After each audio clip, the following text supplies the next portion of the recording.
Halo teman-teman sahabat Tio JB, selamat datang di channel Ensiklopedia Tio JB. Hari ini spesial Mimin akan membahas tentang negara Italia bagian kedua. Tahukah kalian jika negara Italia selain dijuluki sebagai negara pizza dan spaghetti, ternyata juga dicap sebagai negara para orang tua renta. Loh, kenapa kok begitu Min? Apa alasannya?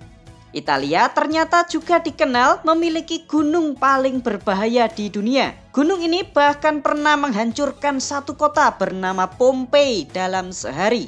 Mau tahu fakta unik lainnya tentang negara Italia? Kalau kalian penasaran, yuk ikuti terus video ini sampai selesai ya teman-teman. Mari kita berpetualang. Kembali lagi di channel Tio JB, channel yang mungkin bisa menambah wawasan dan informasi yang mungkin belum kalian ketahui. Dari bukti arkeologis penemuan mumi di Gletser Similaun ditemukan bahwa wilayah Italia sudah dihuni oleh manusia sejak tahun 3400 sampai 3100 sebelum Masehi. Diperkirakan orang-orang ini merupakan orang Indo-Eropa yang bermigrasi ke Italia melalui pegunungan Alpen. Pemerintahan di sini dimulai pada saat berdirinya Kerajaan Romawi kuno pada tahun 753 sebelum Masehi. Pada tahun 509 sebelum Masehi, Kerajaan Romawi kuno diganti namanya menjadi Republik Romawi. Tokoh terkenal pada saat Republik Romawi adalah Julius Caesar, yang merupakan kekasih dari Cleopatra. Karena dianggap sebagai diktator, pada tahun 44 sebelum Masehi, Julius Caesar dibunuh oleh para senator. Setelah kematian Julius Caesar, wilayah Republik Romawi dibagi menjadi dua bagian. Yang pertama diperintah oleh Mark Antony, yaitu seorang jenderal sekaligus suami dari Cleopatra. Yang kedua diperintah oleh Augustus, seorang anak angkat dari Julius Caesar. Akhirnya terjadilah perang saudara antara Romawi. Singkat cerita, Augustus berhasil memenangkan pertempuran ini. Ia lalu merubah pemerintahan Romawi dari Republik menjadi Kekaisaran Romawi pada tahun 27 sebelum Masehi. Pada saat Kaisar Augustus berkuasa, dianggap sebagai masa keemasan Romawi. Tahukah kalian jika bulan Agustus ternyata diambil dari nama Kaisar Augustus ini teman-teman. Sebelum bernama Agustus, nama bulan ke-8 adalah Sextilis. Sedangkan bulan ke-7 dulunya bernama Quintilis. Lalu dirubah namanya menjadi Juli untuk menghormati Julius Caesar, ayah tiri dari Kaisar Augustus. Selanjutnya pada tahun 395 setelah kematian Kaisar Theodosius I, agar kedua anaknya tidak berebut jadi kaisar, Kekaisaran Romawi akhirnya dipecah menjadi dua, yaitu Kekaisaran Romawi Barat dan Romawi Timur. Ini kesalahan teman-teman, karena terpecah menjadi dua, maka kekuatan militernya pun terpecah, sehingga kekuatan Romawi menjadi sangat melemah. Dan terbukti pada tahun 480, Kekaisaran Romawi Barat berhasil dihancurkan oleh suku barbar Germanik. Sejak saat itulah Italia terpecah-pecah dan silih berganti dikuasai berbagai kerajaan. Mulai Kekaisaran Romawi Timur yang juga dikenal sebagai Bizantium, keamiran Sisilia, Kekaisaran Romawi Suci dikuasai Prancis, sampai kemunculan negara-negara kecil lainnya. Italia akhirnya berhasil disatukan lagi pada tahun 1861 oleh Raja Victor Emmanuel II dari Kerajaan Sardinia. Setelah Kerajaan Sardinia ini menyatukan seluruh Italia, namanya dirubah menjadi Kerajaan Italia. Selanjutnya pada tahun 1922, Kerajaan Italia dikuasai oleh partai fasis dengan menempatkan Benito Mussolini sebagai Perdana Menteri. Pada tahun 1939, Italia ikut serta di dalam Perang Dunia Kedua. Mussolini mendukung langkah Nazi Jerman menyerang Polandia. Perang Dunia Kedua pun akhirnya pecah antara sekutu yaitu Uni Soviet, Amerika, Inggris, dan China melawan Nazi Jerman yang didukung oleh Italia dan Jepang. Singkat cerita, pada tahun 1943, Italia mengalami kekalahan yang telak dari sekutu. Akibat kekalahan itu, rakyat Italia juga sangat marah terhadap Mussolini. Karena para rakyat ini juga menjadi korban perang. Karena kegagalan dalam perang serta kondisi dalam negeri yang sangat kacau, Raja Italia saat itu akhirnya memecat dan memenjarakan Benito Mussolini. Namun setelah Mussolini dipecat, Nazi Jerman tiba-tiba menyerang Italia, serta memaksa raja untuk kabur ke Italia Selatan. Italia Utara akhirnya diduduki oleh Nazi Jerman, lalu dirubah namanya menjadi Republik Sosialis Italia. Jerman lalu membebaskan Mussolini dari penjara dan mengangkatnya menjadi pemimpin tertinggi di Italia. Hanya 2 tahun saja teman-teman Republik Sosialis ini berkuasa. Pada tahun 1945, pasukan sekutu berhasil menguasai Italia dan mengeksekusi Mussolini. Setelah itu kekuasaan kembali diberikan kepada kerajaan Italia. Namun saat itu rakyat sudah tidak mau lagi dipimpin oleh monarki dan ingin digantikan oleh republik. Pada tahun 1946 dilakukanlah referendum. Hasilnya 54% rakyat Italia menginginkan republik. Dari situlah sistem pemerintahan Italia dirubah dari kerajaan menjadi Republik Italia dan bertahan hingga hari ini. Berikut 9 fakta negara Italia part kedua. Tapi sebelum kita mulai, jangan lupa untuk subscribe channel Theo JB dan tekan tombol lonceng agar tidak ketinggalan info menarik lainnya dari Theo JB. Profil negara. Negara Italia bernama lengkap Republik Italia dengan presiden sebagai kepala negara didampingi Perdana Menteri sebagai kepala pemerintahan. Italia memiliki ibu kota yang bernama Kota Roma. Secara geografis, Italia terletak di benua Eropa bagian selatan serta berbatasan dengan negara Swiss dan Austria di sebelah utara, di sebelah selatan dengan Laut Tirenia dan Laut Mediterania, di sebelah barat dengan negara Prancis dan Laut Tirenia, serta di sebelah timur berbatasan dengan negara Slovenia, Laut Adriatik, serta Laut Ionia. Negara Italia memiliki luas wilayah sebesar 301.230 km persegi dengan jumlah penduduk sebesar 58.853.482 jiwa. Untuk agama, 79,2% penduduk di sini menganut Katolik Roma, 3,5% Kristen Ortodoks Timur, 1,7% Kristen lain, 1% beragama Islam, 11,6% tidak beragama, sisanya 3% merupakan pemeluk agama yang lain. Untuk etnis, pemerintah Italia tidak menghitungnya, sedangkan bahasa resmi yang dipakai di negara ini adalah bahasa Italia. Untuk perekonomian, negara Italia merupakan negara maju dengan kelompok ekonomi berpenghasilan tinggi. Ekonomi Italia menempati peringkat ke-8 terbesar di dunia. Italia juga menjadi negara manufacture terbesar ke-6 di dunia. Indeks pembangunan manusia di negara ini menempati peringkat 30 dunia. Gaji rata-rata pekerja di negara Italia sekitar 60 juta rupiah per bulan. Perekonomian Italia sendiri bertumpu pada industri mesin, bahan kimia dan farmasi, pakaian dan tekstil, industri logam dan mineral, kendaraan bermotor, industri elektronik, pembuatan kapal, keramik dan marmer, sistem pertahanan, pembuatan pesawat, sayuran dan buah-buahan, minuman beralkohol, jasa keuangan dan perbankan, serta pariwisata, dengan ekspor tertinggi ke negara Jerman, Prancis, Amerika, dan Swiss. Sedangkan mata uang yang digunakan di negara Italia adalah euro. Kurs 1 euro setara dengan 16.270 rupiah. Negara vulkanik.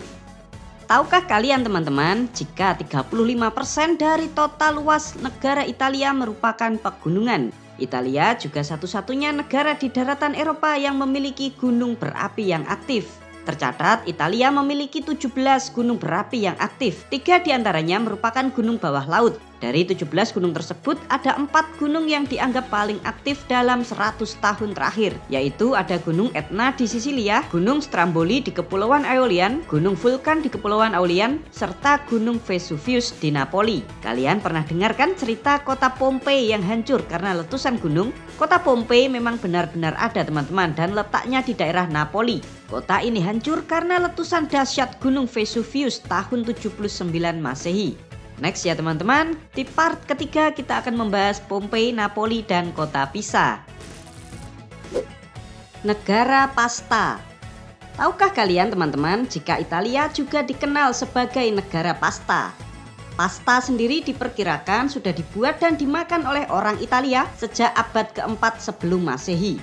Pasta, khususnya pasta kering, menjadi terkenal sejak abad ke-14 Masehi, yang saat itu digunakan oleh para pelaut sebagai bahan makanan perbekalan dalam menjelajahi lautan.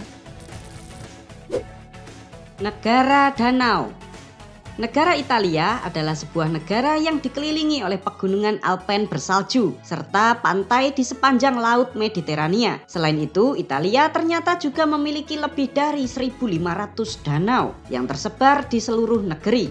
Pada zaman dahulu, para bangsawan membuat villa atau istana di tepi danau untuk menikmati pemandangan. Salah satu danau yang terkenal indah di negara Italia adalah Danau Como dan Danau Garda.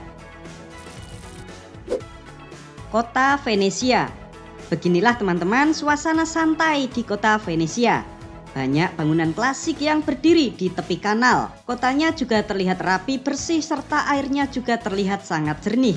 Venesia adalah sebuah kota di timur laut negara Italia. Yang unik ini teman-teman, kota ini ternyata terdiri dari 118 pulau kecil-kecil yang dipisahkan oleh kanal serta memiliki lebih dari 400 jembatan yang gunanya untuk menghubungkan pulau-pulau tersebut. Kota Venesia sendiri juga dikenal sebagai kota terapung, kota air atau kota kanal dan turut dimasukkan ke dalam situs warisan dunia UNESCO sebagai kota yang bersejarah. Kota Venesia sendiri dibangun pada tahun 421 Masehi yang pada waktu itu masih menjadi bagian dari Kekaisaran Romawi Timur. Oh ya teman-teman, tahukah kalian jika warga yang tinggal di sini hanya 258.000 jiwa, sedangkan turis atau wisatawan yang datang ke tempat ini mencapai 60.000 orang setiap harinya. Diperkirakan terdapat 22 juta hingga 30 juta wisatawan yang datang ke sini setiap tahunnya. Kota Padua. Tahukah kalian teman-teman jika kota Padua atau Padova merupakan salah satu kota tertua di negara Italia. Bahkan diperkirakan usianya itu lebih tua daripada kota Roma. Menurut catatan dari Titus Livius, seorang bangsawan Romawi, ia menulis jika kota ini dibangun pada tahun 1183 sebelum Masehi. Kota ini sendiri hanya dihuni oleh 214.000 jiwa. Kota Udine.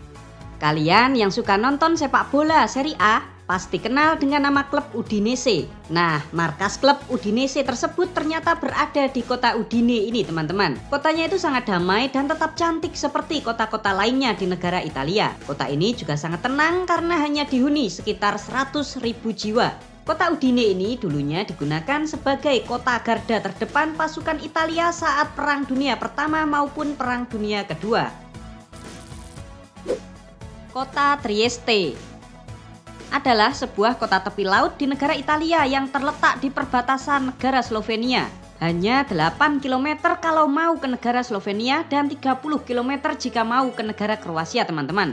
Kota ini merupakan kawasan pertama di negara Italia yang dihuni oleh orang-orang bangsa Iliria pada sekitar abad ke-10 hingga 9 sebelum Masehi. Kota Trieste kini memiliki jumlah penduduk sebesar 204.000 jiwa. Kota ini juga cukup unik teman-teman karena 11% dari total penduduknya merupakan orang asing. Yang terbesar berasal dari negara Serbia, Rumania, Kroasia, China, dan Afghanistan. Wisata di Italia part kedua. Kali ini kita akan membahas tempat wisata apa yang bisa kalian kunjungi di kota Venesia, Padua, Udine, dan Trieste. Kita mulai dari Venesia dulu ya teman-teman. Kota Venesia adalah sebuah kota tanpa kendaraan bermotor. Satu-satunya alat transportasi di sini hanyalah bis air dan perahu kecil gondola. Pintu masuk ke kota Venesia bernama Piazzale Roma. Tempat ini juga menjadi kawasan parkiran dan terminal kedatangan para turis kalau sedang mengunjungi Venesia. Tempat wisata yang pertama yang Mimin rekomendasikan di Venesia adalah Grand Canal. Dari parkiran Piazzale Roma, kalian terus saja menuju pintu masuk. Di sini kalian tinggal menyeberang jembatan. Nah, di bawah jembatannya itu ada kanal yang sangat besar. Kanal ini bernama Grand Canal, teman-teman. Kalian bisa menyusuri kanal ini naik bis air. Tiket naik bis air ini kalau kalian pakai tiket pas 1 hari seharga 25 euro atau 400.000 rupiah per orang. Kalian bebas naik bis air ini 1 hari full. Di Grand Canal ini kalian bisa melihat bangunan-bangunan kuno dan klasik seperti sedang terapung di sisi kiri dan kanan kanal. Sangat cantik sekali arsitekturnya teman-teman. Di kejauhan kalian juga bisa mendapati bangunan Santa Maria della Salute, sebuah bangunan katedral yang merupakan ikon dari kota Venesia. Cakep banget teman-teman, apalagi kalau kalian datangnya pas sore hari. Suasananya sangat romantis teman-teman. Yang kedua, kalian bisa datang ke Piazza San Marco atau alun-alun kota Venesia. Dari Grand Canal kalian kan naik bis. Kalian tinggal turun saja di halte San Marco. Alun-alunnya ini cukup luas teman-teman. Di sekitar alun-alun ini terdapat beberapa bangunan yang bersejarah yang sangat indah. Ada Basilika Santo Markus yang merupakan katedral atau gereja Katolik Roma. Ada pula menara jam Santo Markus yang cukup unik. Setiap jamnya, dua patung ini memukulkan palunya ke lonceng dan mengeluarkan bunyi teng-teng. Di situ juga ada sebuah istana kuno yang bernama Istana Doge, yang dibangun dengan arsitektur gaya gotik Venesia. Istana ini sendiri dibangun pada tahun 1340. Waktu itu digunakan untuk kantor pejabat eksekutif Republik Venesia. Yang ketiga, kalian bisa datang ke Murano, yaitu sebuah pulau yang masih dalam lingkup kota Venesia. Letaknya berada di timur laut pulau utama Venesia. Kalian tinggal menyeberang saja naik kapal feri. Di sini suasananya mirip banget sama pulau utama Venesia, namun suasananya itu lebih tenang dan sepi teman-teman. Jadi mirip dengan Venesia, namun bagus buat spot foto bagi kalian yang tidak mau diganggu orang lain. Yang keempat, kalian bisa eksplor sendiri kota Venesia ini teman-teman. Di tempat ini banyak kanal-kanal kecil yang bisa kalian susuri sambil sewa gondola. Namun patut kalian ingat kalau naik gondola ini tidak termasuk ke dalam tiket terusan, karena perahu ini milik warga lokal. Jadi biaya sewanya itu sendiri teman-teman. Untuk harga sewa sekitar 80 euro atau 1,3 juta rupiah per 30 menit. Namun kalau kalian naik gondolanya di atas jam 7 malam, biayanya naik menjadi 1,6 juta rupiah per 30 menit. Untuk hotel di kota Venesia ini agak mahalan ya teman-teman, paling murah 800 ribuan per malam. Next, kita pindah ke kota Padua atau Padova. Letaknya persis di barat Venesia. Kalian bisa naik bis atau kereta api dari Venesia dengan waktu tempuh 30 menit saja teman-teman. Untuk wisata di Padova, Mimin rekomendasikan yang pertama, kalian bisa mengunjungi Prato della Valle, yaitu alun-alun terbesar di negara Italia, serta menjadi salah satu alun-alun terbesar di Eropa. Alun-alun ini memiliki luas 90.000 meter persegi. Yang kedua, kalian bisa mengunjungi Basilika Santa Giustina. Gereja ini bangunannya sangat megah teman-teman, dan dibangun pada tahun 500-an Masehi. Yang ketiga, kalian bisa datang ke Basilika Santo Antonius, sebuah gereja berkubah yang dibangun tahun 1232 Masehi. Yang keempat, kalian bisa menyusuri kota Padova sendiri dengan bangunan klasiknya yang sangat megah di sisi kiri dan kanan jalan. Keindahannya itu tak kalah dibandingkan dengan kota-kota lain di negara Italia teman-teman. Biar nggak capek, kalian bisa sewa sepeda pancal untuk menyusuri kota atau bisa juga kalian naik tram. Lanjut ya teman-teman, kita naik bis ke kota Udine. Dari kota Venesia sekitar 2 jam perjalanan. Kota Udine ini letaknya tak jauh dari pegunungan Alpen. Jadi kota ini suhunya sangatlah sejuk. Wisata di kota ini yang Mimin rekomendasikan, yang pertama, kalian bisa mengunjungi Piazza della Libertà, sebuah alun-alun utama di tengah kota Udine. Bentuk dan gayanya menyerupai Piazza San Marco di Venesia. Namun yang ini ukurannya lebih kecil, karena memang yang membangun tempat ini adalah orang Venesia teman-teman. Yang kedua, kalian bisa jalan-jalan menyusuri kota Udine yang juga sangat indah, dengan bangunan klasiknya yang berjejer rapi. Di kota ini agak sepi juga ya teman-teman, namun tetap layak dan bagus untuk kalian kunjungi. Yuk sekarang kita pindah ke kota Trieste, sebuah kota pantai yang sangat eksotis di perbatasan Italia. Letaknya itu tak jauh dari Venesia juga, sekitar 2 jam saja teman-teman jika kalian naik kereta atau mengendarai mobil. Wisatanya di sini juga bagus-bagus teman-teman. Yang pertama, kalian bisa mengunjungi Teater Romawi, sebuah bangunan teater kuno peninggalan kerajaan Romawi, dan diperkirakan bangunan ini berdiri sekitar abad pertama Masehi. Yang kedua, kalian bisa mampir ke Kanal Grande Trieste. Di tempat ini kalian bisa bersantai di pinggir kanal sambil minum kopi atau menikmati teh.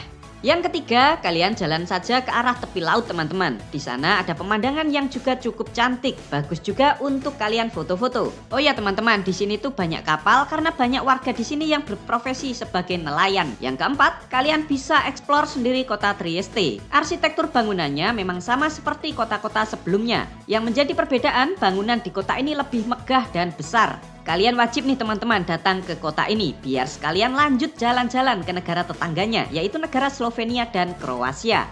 Perjalanan dari kota Roma, Italia ke kota Venesia bisa kalian tempuh memakai dua cara teman-teman. Yang pertama, kalian bisa lewat darat, yaitu naik kereta api, mobil, ataupun bis yang memakan waktu sekitar 4 hingga 6 jam perjalanan. Mimin sarankan lewat cara kedua, yaitu naik pesawat terbang. Biayanya cuma Rp700.000 per orang. Kalau untuk hotel di kawasan Venesia mulai dari 800 ribuan per malam. Kalian juga bisa naik pesawat langsung dari Jakarta ke Venesia, Italia tanpa melewati kota Roma. Harga tiket pesawat pulang pergi Jakarta Venesia sekitar 15 juta rupiah per orang.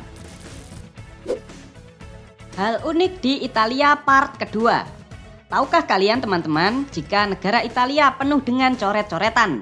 Mulai di dinding rumah, lampu lalu lintas, bahkan di kereta api juga ada coret-coretannya. Italia memiliki titik tertinggi yang berada di puncak Mont Blanc, yaitu di pegunungan Alpen, tingginya itu sekitar 4.808 meter dari permukaan laut. Patut kalian ketahui teman-teman, jika warga Italia merupakan populasi tertua di benua Eropa. Dengan rata-rata usia penduduk di negara Italia ini adalah 45,7 tahun. Wow, tua-tua ya teman-teman. Alasannya karena tingkat kelahiran wanita di Italia sangatlah rendah. Dari data tahun 2023, dalam setahun, cewek Italia rata-rata hanya memiliki 1,2 orang anak selama hidupnya. Wow, dikit banget.